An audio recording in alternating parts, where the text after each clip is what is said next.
that I am the right man in the wrong party. I repeat, I am the right man in the wrong party.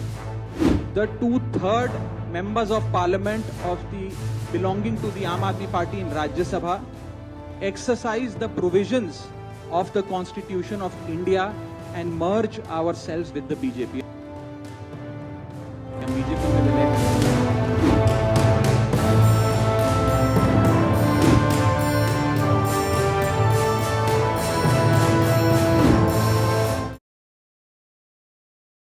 आम आदमी party में इस वक्त भूचाल मचा हुआ है।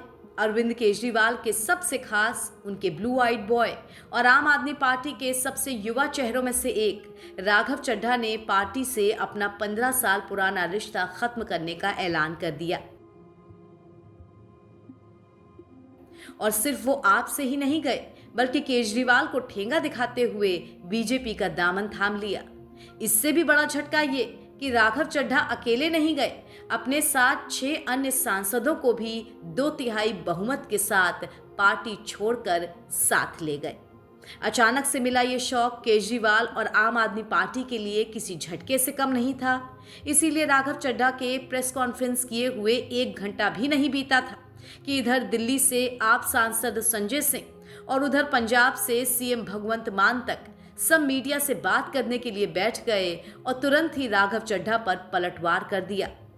वैसे ये घटना सिर्फ एक नेता का जाना नहीं है, बल्कि पार्टी के संस्थापक चेहरों का एक एक कर पार्टी छोड़कर चले जाना उसके अस्तित्व पर ही अब सवाल खड़े कर रहा है। राघव चड्ढा भी इस पार्टी के फाउंडर मेंबर्स में से एक थे। अन्ना आंदोलन से उपजी इस पार्टी में किरण बेदी से लेकर कुमार विश्वास तक कई बड़े चेहरे आए और फिर मनमुटाव के बाद चले भी गए। और अब राघव चड्ढा का जाना ये बताता है कि अपनी पुरानी विचारधारा से बिल्कुल अलग ये पार्टी बदल चुकी है। इसे शायद अब अपने पुराने चेहरों की जरूरत नहीं है। राघव चड्ढा का आम आदमी पार्टी छोड़ना और बीजेपी का दामन थामना इतनी बड़ी खबर बन गया कि शाम से लेकर देर रात तक राघव चड्ढा ही सोशल मीडिया पर ट्रेंड करते रहे। उनके इस कदम पर लोगों ने तरह तरह के कमेंट किए और इस बीच आम आदमी पार्टी के ही संस्थापक सदस्य और प्रसिद्ध कवि कुमार विश्वास कुछ ऐसा कह गए कि वो भी सुर्खियां बटोरने लगे। कुमार विश्वास ने अपने पुराने अंदाज में कविता के साथ तंज कसा। एक पोस्ट को रीपोस्ट करते हुए विरोधियों और पार्टी नेतृत्व पर तीखा वार किया। जब राघव चड्ढा प्रेस कॉन्फ्रेंस कर आम आदमी पार्टी छोड़ने का ऐलान कर रहे थे, उन्होंने लिखा, विदुर का भीष्म का पद अश्रु प्रक्षालन नहीं भूला, कठिन व्रत द्रोण इंगित तपस्थ चालन नहीं भूला, कुटिल लाक्षाग्रहों के फेर में तूरीन टांगा है, मगर शर का प्रखरहत लक्ष्य संचालन नहीं भूला। इन पंक्तियों का मतलब है, जब दुर्योधन ने कृष्ण का अपमान किया तब विदुर ने दुखी होकर कृष्ण के चरणों को अपने आंसुओं से धोया था।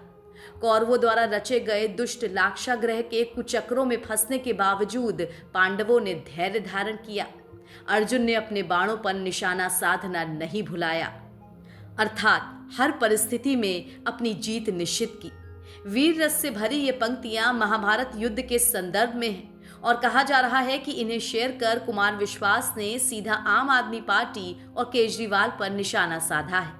कुमार विश्वास का राघव चड्ढा के इस्तीफे से सीधे तौर पर तो कोई लेना देना नहीं, मगर उनकी पोस्ट से लगता है कि वो भी इस मुद्दे पर बोलना चाहते हैं। और बोले भी क्यों नहीं, वो भी कभी न कभी इस टीस का हिस्सा रहे हैं और इस टीस के साथ ही उन्होंने आपको छोड़ दिया।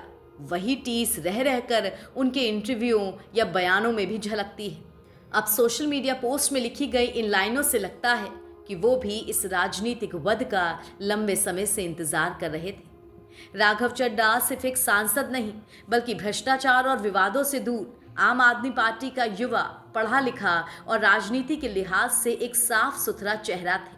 उनका साथ छोड़ना अरविंद केजरीवाल के लिए एक बड़ा व्यक्तिगत और राजनीतिक झटका माना जा रहा है। कुमार विश्वास अक्सर केजरीवाल पर तानाशाही और पुराने साथियों को धोखा देने का आरोप लगाते रहे हैं और अब तो 1-2 नहीं, पूरे 7 सांसदों ने एक साथ आपको अलविदा कह दिया है।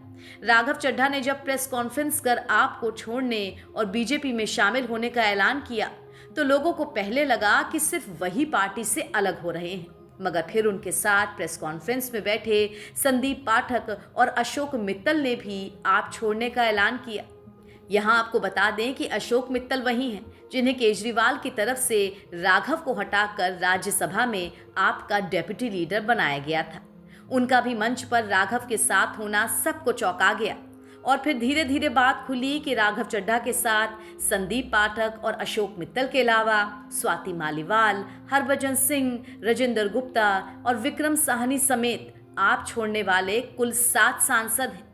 आंकड़ों के लिहाज से देखें तो आपके राज्यसभा में कुल 10 सांसद थे, जिनमें से 7 सांसदों यानी 2/3 लोगों ने पार्टी छोड़ी है, तो वो सभी दल बदल विरोधी कानून के दायरे में नहीं आएंगे और उनकी राज्यसभा सदस्यता भी बरकरार रहेगी।